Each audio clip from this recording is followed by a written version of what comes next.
In this video, we're going to look at multiplying things that have more than one term together. So if we look at this, this has two terms and the second one has two terms. So we can think of this as multiplying like the number 13 times the number 14. And you might have seen an area model to do this where you actually break up the 13 into 10 and 3, and you break up the 14 into 10 and 4, and then you kind of complete that area model. So it's the same idea when we're multiplying polynomials.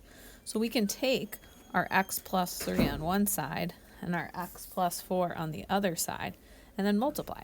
So x times x gives us x squared, x times 4 gives me 4x, x times 3 gives me 3x, and 4 times 3 gives me 12. If I look at my result, just like you would look at the result here, I can line them all up with addition. So x squared plus 4x plus 3x plus 12. But when I do that, there's only two things that are alike. So in its standard form, this quadratic could be written as x squared plus 7x plus 12. So these two are two different ways of writing the same thing. And when we kind of get into the later part of this, we'll look at how do we go the other way. Algebraically, some people might think of this as distributing, but distributing twice. First, we're going to distribute the 3, and then we're going to distribute the x. Or maybe you start with the x and then the 3. So if I distribute the x times x is x squared, x times 4 is 4x. And then if I move to the 3 times x is 3x, and 3 times 4 is 12. Looking at those middle terms, they can still be combined because they're alike, and I get the same result, x squared plus 7x plus 12.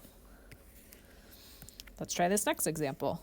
Same way, but now I just have numbers in front of those x terms, which means I'm going to have to pay attention to that when I multiply. So this will be 6x squared, 2x times negative 3, negative 6x, 2 times 3x, 6x, 2 times negative 3, negative 6. When I line those all up,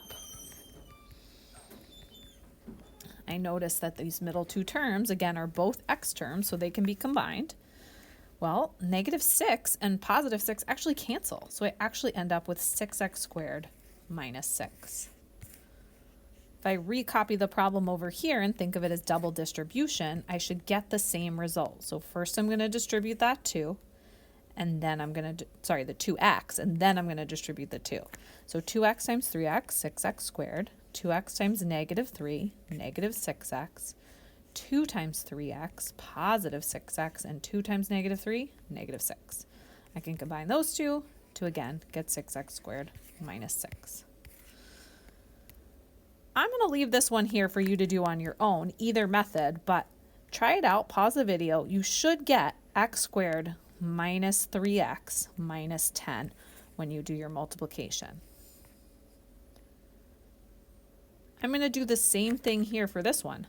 Try it out on your own, pause the video, and come back for the answer.